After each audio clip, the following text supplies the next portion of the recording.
Hello friends, welcome to the vibrational channel.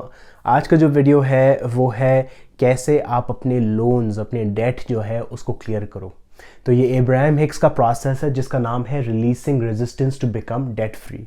जब भी आपके ऊपर डेट होता है, जब भी आपके पास कोई लोन होता है, तब आपके ऊपर एक रेजिस्टेंस होती है कि मैं कभी भी पैसे नहीं कमा पाऊंगा।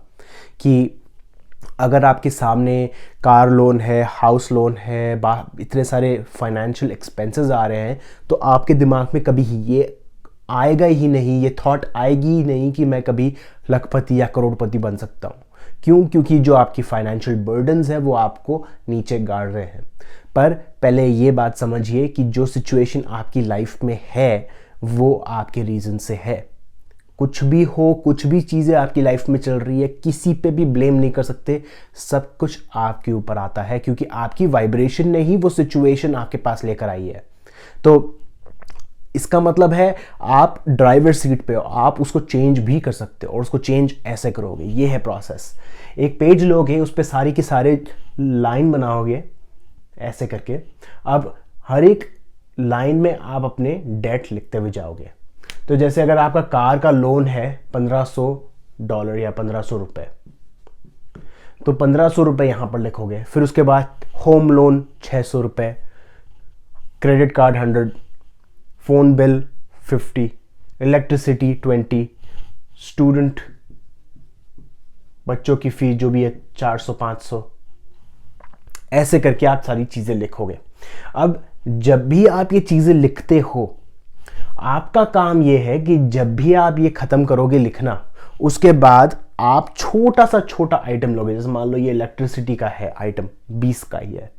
अब जैसे ही आप उसको पे करोगे, आप उस कॉलम को ऐसे काट दोगे एकदम और बोलोगे मैंने इसको रिलीज किया, इस डेट को रिलीज किया। और तब भी जब भी आप ऐसे बोलोगे, आपकी एक अंदर बिलीफ, आपकी एक रिलीफ आएगी अंदर। ऐसे करके आप धीरे धीरे एक्सपेंसेस काटते हुए जाइए और डायरी के टॉप पे आप ये लिखेंगे, it is my desire to keep paying off all my financial debts. It is my promise, it is my desire and promise. ये मेरी इच्छा है और ये मेरा वादा है कि जो सारे लोन मेरे ऊपर आए हैं मैं उसको क्लियर करूंगा और कुछ कुछ सिचुएशन में मैं डबल पे करूंगा। जैसे बच्चों की अगर फीस है, अगर आप उसको लास्ट तक छोड़ते हो तो आप शायद 4 महीने की फीस एक्स्ट्रा भर सकते हो या 2 महीने, जो भी है। एक तरीके से वो माइंडसेट बनाओगे तो आपको ये लगेगा कि अरे पैसा बहुत ज़्यादा है मेरे पास, मैं कर सकता हूँ ये सब कुछ, ये कर सकती हूँ। तो ये करके आपकी जो फाइनेंशियल सिचुएशन है वो पासा पलटने लग जाएगा। और अगर आपने 51% भी किया, ये 51% भी उस तरफ चला गया, तो आपकी फेवर में आने लग जाएगी वो चीज़ें। धीरे धीरे धीरे धीरे ये सारी चीज़ें क्लियर हो जाएगी, आपको पता भी नहीं चलेगा।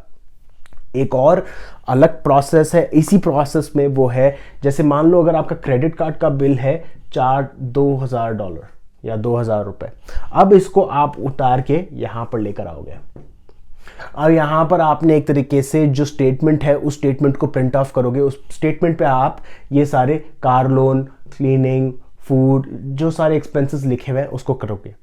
अब आपके मान लो अगर आपके पास यहाँ पर $20 का कोई एक्सपेंस था, फूड, मान लो फूड का एक्सपेंस था आपका $20 या ₹20 का। अब जैसे आप उस क्रेडिट कार्ड में या अपने जो बैंक अकाउंट में वो पैसे डालोगे, आप उस चीज़ को क्रॉस ऑफ करोगे कि चलो मैंने ये क्लियर कर दिया। आप अपने बैंक स्टेटमेंट भी ऐसा कर सकते हो। अगर आप बैंक स्टेटमेंट पे सारे एक्सपेंसेस देखते हो अपने, कि मैंने 200 रुपये स्टूडेंट फ़ी भरी या 200 रुपये मैंने जिम इक्विपमेंट्स खरीदे, कुछ भी है, आप उसको क्रॉस ऑफ करोगे और वही सेम पैसे जो आपके पास आ रहे हैं आप उस बैंक अकाउंट में डालोगे। अब इससे क्या होगा, धीरे धीरे छोटी छोटी, अगर $1 की भी अमाउंट हुई, ₹1 की भी अमाउंट हुई, अगर आप वो भी डालते हो, उसका बहुत अच्छा फायदा होगा। दूसरी अच्छी चीज़ ये है कि जब आप क्रेडिट कार्ड, अगर आपके पास क्रेडिट कार्ड है, अगर आप क्रेडिट कार्ड से परेशान हो अपने उसको पे ऑफ करने के लिए, तो उसका अच्छा एक तरीका ये है कि हर रोज़ $1 $1 डालते रहो उसमें कोई बैंक आपको कोई एक्स्ट्रा चार्ज नहीं कर सकती। जितना आप पैसा डालोगे उतनी आपकी रेजिस्टेंस कम होती जाएगी। यही सेम चीज़ आप शायद होम लोन में भी कर सकते हो, कार लोन में भी कर सकते हो। डेली नहीं तो वीकली, वीकली नहीं तो मंथली, मंथली नहीं तो ईयरली, जो जैसे भी आपकी इच्छा हो आप उसमें धीरे धीरे करके पैसे डालते रहिए, चाहे छोटी सी छोटी अमाउंट हो। तो इससे क्या होगा, आपकी रेजिस्टेंस कम होगी, जैसे रेजिस्टेंस कम होगी आपकी सिचुएशन इंप्रूव होगी। तो ये था releasing resistance to become debt free. मैं जानता हूँ ये बहुत ग्राउंड ब्रेकिंग प्रोसेस नहीं है, बट बहुत ही सिंपल और बहुत ही इफेक्टिव मेथड है। तो प्लीज़ ट्राई करिए और मुझे बताइए। Thank you.